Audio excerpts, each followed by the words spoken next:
I interviewed homicide detectives, and I struggled to connect to Detroit homicide. I phoned them, and I emailed them, and I phoned them again, and I emailed them again, and my publisher emailed them, and we just got the runaround, and it was so frustrating. And eventually I turned to Twitter. So in the book, social media, I'm highlighting a lot of the dangers, but social media can also be incredible.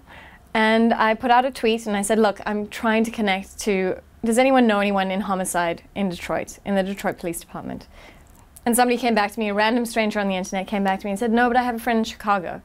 So I spoke to the friend in Chicago, and he connected to me to a cop in Ann Arbor, who connected me to a homicide detective in the suburbs of Detroit. And when I went there on my research trip, I took him out for lunch, and I phoned him, and we met in a restaurant, and I bought him lunch to say thank you, and he brought along a retired friend of his. And the retired friend phoned homicide and said, hi, Janice, yes, I'm sending someone to see you tomorrow. She's a novelist, can you just give her all access? Cool? Cool. And it was done. It was so easy, it was amazing. And I went and bought donuts from the best donut shop in Detroit, and I went in with my journalist friend, and we hung out with cops for a few days, and it was amazing because I got to walk them through the mystery. And you know, I explained the first body and how it was discovered. And the cop that I was interviewing, Kenneth Gardner, his nickname is The Reverend, and he wears alligator skin shoes. I said, okay, the first body is found, and it's a devastating find. It's a boy who's been cut in half and attached to a deer. So he's half boy, half deer.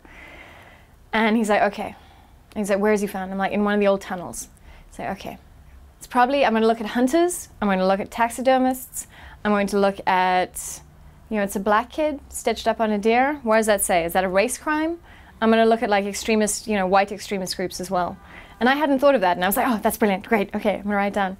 And by the time I got to the third murder, he totally cracked the case. And that was really interesting. And the book isn't a whodunit because you know fairly early on who it is. But it's more the motivation and how all the characters are going to come together. It was great to hear anecdotes from the cops about how they work, and also to find out about some of the gossip that happened. So there was an incident in the Detroit Police Department where they had to measure everyone for bulletproof vests. And somebody leaked all the female police officers' breast size, their bra size. And it became a big scandal in the police station. And it was very interesting to see how a female cop's experience is different to a male cop. And that was the kind of detail that I was only ever going to get from actually going there and meeting people and talking to them. And that's why I love the research, is because it has these surprising details.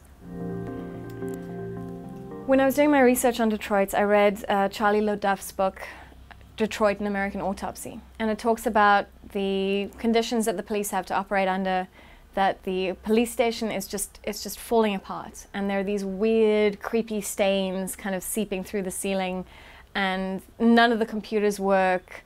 And I was like, this is great, this is perfect for fiction, this is wonderful. You know, of course none of the computers work, so it's going to be even harder for them to solve the case.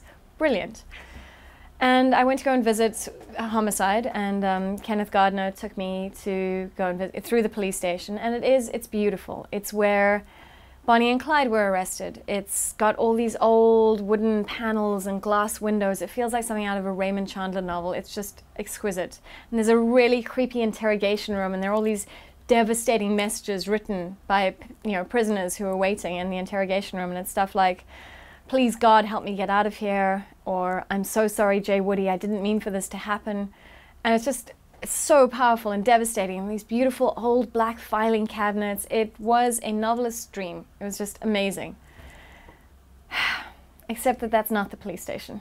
It used to be a year ago, but now they've moved, and now they have this shiny new headquarters in this gorgeous building. It's actually not gorgeous. They have these shiny new headquarters in this very modern, soulless building.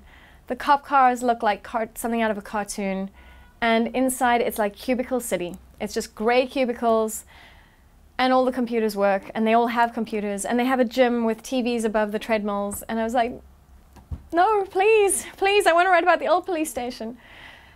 But of course, you know, I've seen South Africa done wrong so many times. And I didn't want to fall back on easy cliche. And of course I could have written about the old police station, and no one probably would have minded very much.